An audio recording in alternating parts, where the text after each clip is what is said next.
नशीला पदार्थ होता क्या है? जिसके हम आदी हो जाते। आपको लगता है अस्वस्थ आदत है तो आपको पैर पटकना है। भावनाओं का प्रबंधन। साथी कौन होता है? हिंसा क्या है? किसी की मर्जी के बिना कोई काम करवाना हिंसा है। नवचेतना स्कूली बच्चों के लिए जीवन कौशल और ड्रग की शिक्षा पर एक नई चेतना।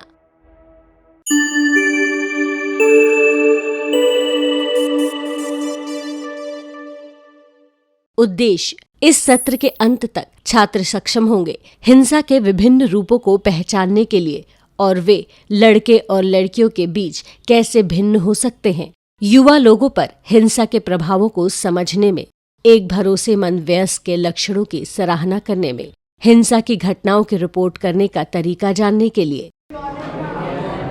गुड मॉर्निंग, बैठ जाइए।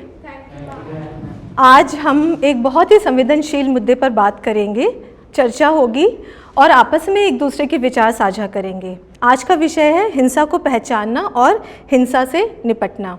बच्चों के संरक्षण के लिए उनके प्रति उनके विरुद्ध होने वाले दुर्व्यवहार या कोई हिंसा या शोषण से उनका संरक्षण करना बाल अधिकारों के अंतर्गत आता है। तो अब हम जानेंगे कि हिंसा क्या है, कितने प्रकार की है। तो मैं सबसे पहले आपका विचार जानना चाहती हूँ, आपके नज़रिए से हिंसा क्या है? मैम, जब हम किसी के साथ कुछ बुरा करते हैं जो कि उनके लिए गलत होगा, वो हिंसा है। जब हम कोई गलत रास्ता अपनाकर अपनी बात रखें किसी के सामने, तो वो भी हिंसा ही होगा। जब हम अपने वजह से, अपने स्वार्थ की वजह से किसी और को परेशानी में डालें, तो वो भी एक तरह का हिंसा ही है। जी बिल्कुल, बहुत बढ़िया। पहला उत्तर हमें मिला है बुरा बर्ताव। किसी की मर्जी के बिना उसे दबाव डाल के कोई काम करवाना हिंसा है। किसी को मारना, पीटना, लड़ाई झगड़ा करना, ये सब हिंसा के अंतर्गत आता है। अनुचित दबाव, किसी भी व्यक्ति पर अनुचित दबाव बनाते हुए उसकी इच्छा के विरुद्ध उससे काम करवाना जो कि वो करना नहीं चाहता है। मैम, एक दूसरे के साथ मैम लड़ाई झगड़ा करना। शाबाश, बहुत बढ़िया। और मैम दुर्व्यवहार करना।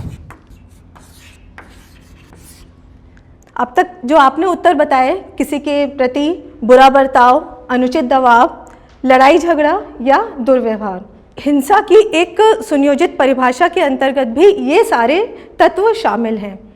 हिंसा विशेष रूप से एक व्यक्ति द्वारा दूसरे व्यक्ति के विरुद्ध किया गया ऐसा कार्य जो उसको शारीरिक या भावनात्मक रूप से क्षति पहुंचाता है, उसे कष्ट होता है, उसे तकलीफ होती है और वो एक असहज स्थिति में आ जाता है, अपने आप को असुरक्षित महसूस करता है।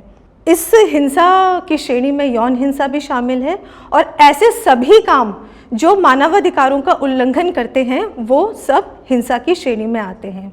ठीक है, अब इसको एक कहानी के माध्यम से जानने की और बेहतर तरीके से कोशिश करेंगे। ठीक है, कहानी है एक 11 साल की लड़की माला की।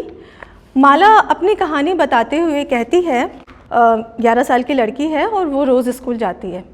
मैं जब रोज़ स्कूल जाती हूँ तो स्कूल जाने के मेरे 2 रास्ते हैं, या तो मैं खेतों से होकर जाऊँ या फिर मैं ट्रैफिक वाली सड़क को पार करते हुए जाऊँ। खेतों से जाते हुए मुझे थोड़ा डर लगता है। क्यों? क्योंकि वहाँ पर डाकुओं का खतरा है और मैं अपने आप को असुरक्षित महसूस करती हूँ और इसलिए ख़ासतौर पे खेतों में मुझे उस समय पे ज़्यादा डर लगता है जब वहाँ पर फसलें बड़ी हो जाती हैं, तो इसलिए मैं ज़्यादातर सड़कों से ही होकर जाती हूँ। माला अपनी बात आगे बताते हुए कहती है, जब मैं स्कूल जाती हूँ तो उस सड़क से होते हुए एक बस स्टॉप पड़ता है और एक शराब की दुकान पड़ती है। पिछले कुछ दिनों से एक अधेड़ उम्र का व्यक्ति मुझे मिलता है, रोकता है और वो मुझसे शराब खरीद कर लाने के लिए कहता है। मैंने उसे मना कर दिया, लेकिन अक्सर वो मुझे मिलता है और अपनी बात दोहराता है। एक बार तो उसने मुझे एक बहुत सुंदर सी परफ्यूम की बोतल भी दी और मैंने उसे रख लिया। उसने कहा कि लड़कियों को ऐसे उपहार मिलते रहना चाहिए। अभी उसने पिछले दिन ही मुझे कहा कि चलो स्कूल के बाद कहीं घूमने चलेंगे। मैंने उसे मना कर दिया और वो मेरे मना करने के बाद उसका व्यवहार और अड़ियल हो गया, वो ज़िद्दी हो गया और कई बार वो मेरे बहुत नज़दीक आ जाता है। अब मुझे बिल्कुल भी अच्छा नहीं लगता, मुझे उसका ऐसा व्यवहार बहुत ख़राब लग रहा है और मैं अब स्कूल नहीं जाना चाहती। मैं खेतों से भी होकर जाऊंगी तो वहाँ डाकुओं का ख़तरा है और इससे बचने के लिए मैं सड़क के बीच में उतरती हूँ तो ट्रैफिक का ख़तरा है। तो ये स्थिति है माला की। माला स्कूल जाने के लिए निर्णय लेती है कि अब वो खेतों से होकर जाएगी। तो यहाँ पर हमने माला की कहानी देखी। अब एक दूसरी कहानी है कपिल की। कपिल का परिवार बहुत बड़ा है। उसकी माताजी का देहांत पिछले वर्ष हो चुका था। सिर्फ पिता हैं और चूँकि वो घर में बड़ा है तो उससे घर की काफ़ी जिम्मेदारियां भी संभालनी होती हैं। पिताजी काम पर चले जाते हैं तो कपिल बहुत सुबह उठकर घर के खेतों के काम करता है, अपने छोटे भाई बहनों के लिए व्यवस्थाएं बनाता है और जब वो ये सब सुनिश्चित कर लेता है कि सारी चीज़ें व्यवस्थित हो चुकी हैं तब वो अपने स्कूल जाता है पढ़ने के लिए।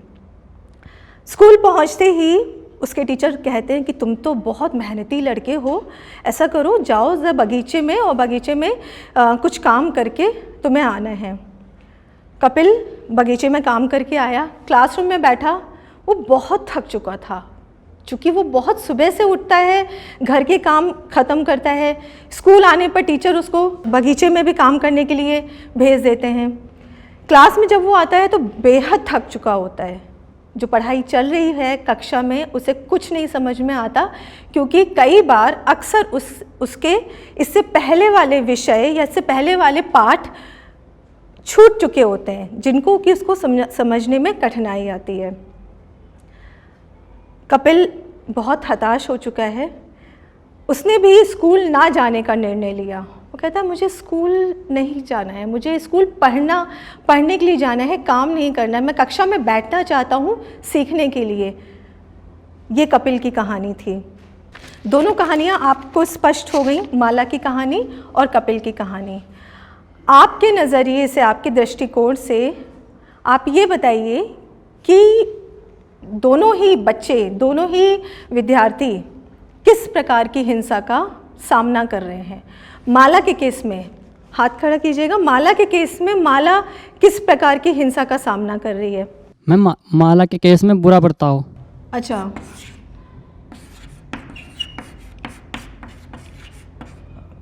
मैम माला के केस में अनुचित दबाव का भी अनुचित दबाव भी Yes, है। ma'am. ठीक है।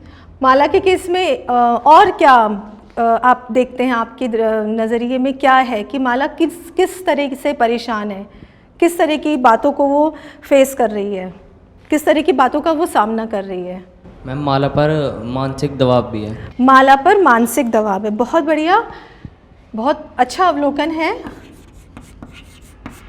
माला मानसिक दबाव से भी गुजर रही है। अगर अब यही हम कपिल के संदर्भ में देखें, उसकी कहानी भी हम सब ने समझी है, तो कपिल के साथ किस प्रकार की हिंसा का वो सामना कर रहा है, किस तरह के संघर्ष को वो महसूस कर रहा है? मैम कपिल दुर्व्यवहार का, हिंसा का सामना कर रहा है। और मैम अनुचित दबाव।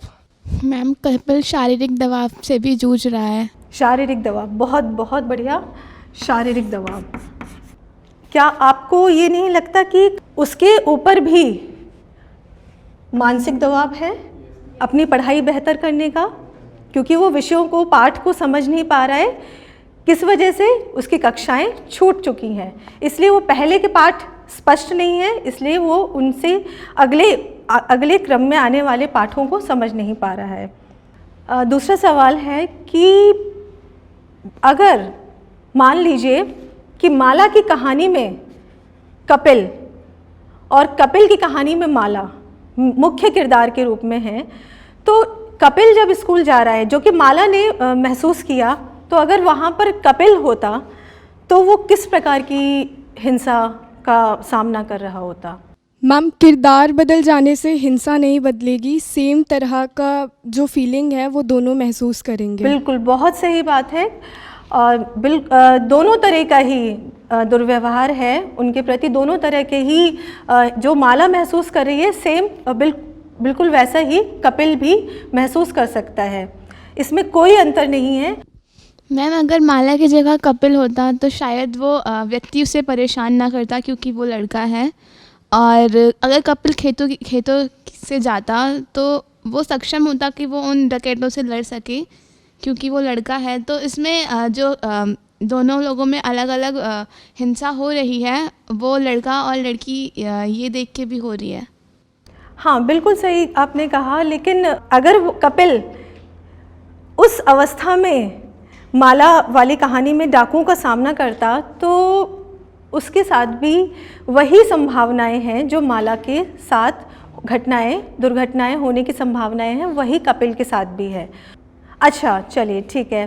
कपिल के केस में माला आती है। अब माला को भी वही सारी परिस्थितियां हैं जैसे कपिल की हैं, तो माला को किस तरह का दबाव या शोषण या हिंसा किस तरह की महसूस हो रही है, बताइए। मैम माला भी मानसिक दबाव का ही सामना करेगी, मगर थोड़ा ज़्यादा, क्योंकि अगर हम एक इन जनरल देखा जाए तो जैसे आपने कहा है कि उसने पिछले ही वर्ष अपनी माँ को खोया, तो मुझे ऐसा लगता है कि एक बेटी अपने माँ से ज़्यादा कनेक्टेड रहती है। तो अगर ऐसा माला के साथ होता इस किरदार में तो फिर उसे ज़्यादा तरह से मानसिक दबाव का सामना करना पड़ता। बिल्कुल सही बात है। घर में कपिल बड़ा है, वहाँ पर भी माला सभी जिम्मेदारियों को निभाते हुए स्कूल पहुँचती है और उसे वही शारीरिक श्रम करना पड़ता है। तो जिस प्रकार से कपिल महसूस कर रहा है उस स्थिति में माला भी महसूस करती। दोनों ही स्थितियों में लड़का हो या लड़की हो समान रूप से हिंसा की संभावनाएं बनी हैं और यहाँ पर कोई भी इस तरह का अंतर नहीं है। किशोरावस्था में दोनों ही प्रकार की हिंसा दोनों ही बच्चों के समक्ष उनके विरुद्ध आ सकती है। अगला सवाल है कि इस प्रकार की हिंसा का क्या असर हो सकता है। पहले आप बताएंगे कि माला के कहानी में अगर ये दुर्व्यवहार या हिंसा जारी रहती है तो उसके परिणाम स्वरूप क्या आ सकते हैं, उसके परिणाम क्या आपको मिलेंगे। मैम जैसा कि हमने देखा कि माला स्कूल जाने से डरने लगी थी, अगर यही व्यवहार उसके साथ बना रहा तो आगे चल के ऐसी परिस्थिति आ सकती है कि वो बाहर जाने से डरे, वो अपने विचारों को दूसरों के सामने रखने से डरे, वो खुद को अपनी ज़िंदगी को सही तरीके से ना जी पाए। बाहर जाने से डर और उसकी स्वतंत्रता बाधित होगी। मैम फिर उसे ऐसा लगेगा कि जितने भी पुरुष होते हैं उन सब की यही सोच होती है, तो वो सबसे डरना शुरू कर देगी। बहुत बढ़िया अवलोकन है आपका। माला के मन में एक ऐसी छवि बन जाएगी कि सभी पुरुष एक जैसे होते हैं। उसके साथ अगर ये स्थिति लगातार बनी रहती है तो वो संकुचित मानसिकता बना लेगी पुरुषों के प्रति, जबकि ऐसा उसके व्यक्तित्व विकास के लिए भी ठीक नहीं है। एक निर्णय उसका हो सकता है कि वो स्कूल जाना ही छोड़ दे। मैम अगर वो खेत वाला रास्ता चुनेगी तो मैम वो उन डाकुओं का शिकार भी हो सकती है। डाकुओं का शिकार, खतरा तो वहाँ पर भी है और खतरा उस सड़क पर भी है जहाँ पर वो व्यक्ति उससे रोज़ मिलता है और उसके साथ गलत व्यवहार कहता है, उससे गलत काम करने के लिए कहता है। लेकिन असर क्या पड़ेगा माला के जीवन पर? मैम वो मानसिक बीमारियों से जूझने लगेगी। हाँ, बिल्कुल सही कहा। एक अवस्था जब लगातार बनी रहती है तो एक विशेष प्रकार की भावनात्मक गड़बड़ियाँ शुरू हो जाती हैं। व्यक्ति का मस्तिष्क संतुलित अवस्था में नहीं रहता है, तो संभावनाएं हैं कि वो किसी मानसिक बीमारी से भी ग्रसित हो सके। कपिल के परिदृश्य में अगर उसकी ये हिंसा जारी रहती है तो कपिल के ऊपर क्या प्रभाव पड़ेगा? मैम उसके साथ पारिवारिक समस्या भी हो सकती हैं। जैसे? मैम जैसे वो स्कूल ना जाना और मैम अपने परिवार का पालन पोषण ना कर पाना। जैसा कि कहानी में कपिल ने बताया कि मैं घर में सबसे बड़ा हूँ और सारी जिम्मेदारियाँ निभाता हूँ, अपने छोटे भाई बहनों का सारी व्यवस्था करने के बाद स्कूल जाता हूँ, तो निश्चित रूप से अगर उसके साथ ऐसा व्यवहार बना रहा तो वो एकाग्र होकर सही तरीके से घर पे भी काम नहीं कर पाएगा। और क्या असर हो सकता है? मैम क्योंकि पिछली कक्षाएं छूटने के कारण वो आगे के क्रम पे भी ठीक से ध्यान नहीं दे पा रहा है और वो अपनी पढ़ाई पे भी ध्यान नहीं दे पा रहा है। तो हो सकता है कि एक टाइम बाद उसे ऐसा लगने लगे कि वो नहीं कर सकता और उसके अंदर वो खुद को कम आंकने लगे, वो एक धारणा बना ले अपने प्रति। बहुत बढ़िया। आत्मविश्वास में कमी, क्योंकि वो पढ़ना चाहता है और पढ़ाई उसकी जारी नहीं है, बाधाएं आ रही हैं, तो उसके अपने आत्मविश्वास में कमी आ जाएगी। उसका व्यक्तित्व सही तरीके से विकसित नहीं हो पाएगा। मैम वो भी मानसिक बीमारियों से जूझ सकता है और वो स्कूल ना जाने का निर्णय भी ले सकता है। स्कूल ना जाने का निर्णय, बिल्कुल सही। वो भी जब दिन भर से काम करते हुए थक जाता है तो स्कूल ना जाने का निर्णय उसका भी हो सकता है। वो स्कूल जाना छोड़ सकता है, अपनी पढ़ाई छोड़ सकता है। और क्या आपको नहीं लगता है कि जब ये दुर्व्यवहार या हिंसा लगातार चल रही है तो कपिल के साथ या माला के साथ परिणाम में आगे और कुछ गंभीर परिणाम भी दिख सकते हैं? कुछ गंभीर परिणाम क्या हो सकते हैं? मैम वो आत्महत्या भी कर सकते हैं। हाँ, ओके। ऐसा निर्णय भी वो विकट परिस्थितियों में ले सकती है। बहुत गंभीर स्थिति जब बन जाएगी तो वो ऐसा भी निर्णय ले सकती है। माला की कहानी में कपिल था, तो क्या आपको नहीं लगता है कि एक शारीरिक हिंसा का शिकार कपिल भी हो सकता है? सिर्फ लड़कियां नहीं, लड़के भी उसका शिकार हो सकते हैं। ये बिल्कुल सही है। आजकल का जो वर्तमान समय है, ऐसे समय में जितनी भी तरह की हिंसा महिलाओं के प्रति हो रही है, आंकड़ा बताता है कि बिल्कुल उसी तरीके के हिंसा का सामना छात्र भी करते हैं। तो यहाँ आप सबको जागरूक होना है इस संदर्भ में कि अपने सुरक्षा करनी है और जागरूक बनकर सामान्य बुद्धिशीलता से अपना बचाव करना है। अभी तक तो हमने ये जाना कि क्या प्रभाव पड़ेगा इस हिंसा का, लेकिन अगर इसको रोका नहीं गया और ये लगातार बनी रहती है स्थिति, तो और क्या परिणाम हो सकते हैं? मैम वो व्यक्ति माला को शारीरिक हानि भी पहुंचा सकता है। शारीरिक हानि पहुंचा सकता है, बिल्कुल सही बात है। अगर देखिए कोई भी ऐसी हिंसा है, उसको सही समय पर रोका नहीं गया, तो उस स्थिति में चाहे वो लड़का हो या लड़की हो, उसके साथ शारीरिक और भावनात्मक स्तर पर बहुत बुरी तरह क्षति होती है। और कई बार ऐसे इस व्यवहार के, इस हिंसा के निशान ज़िंदगी भर उस बच्चे के या उस छात्र के, विद्यार्थियों के मन में हमेशा बने रहते हैं, जिससे उनका अपना व्यक्तित्व विकास बाधित होता है। चलिए आइए जानते हैं कि कितने प्रकार की हिंसा होती है और उनके अंतर्गत किस प्रकार की हिंसा को शामिल किया जा सकता है।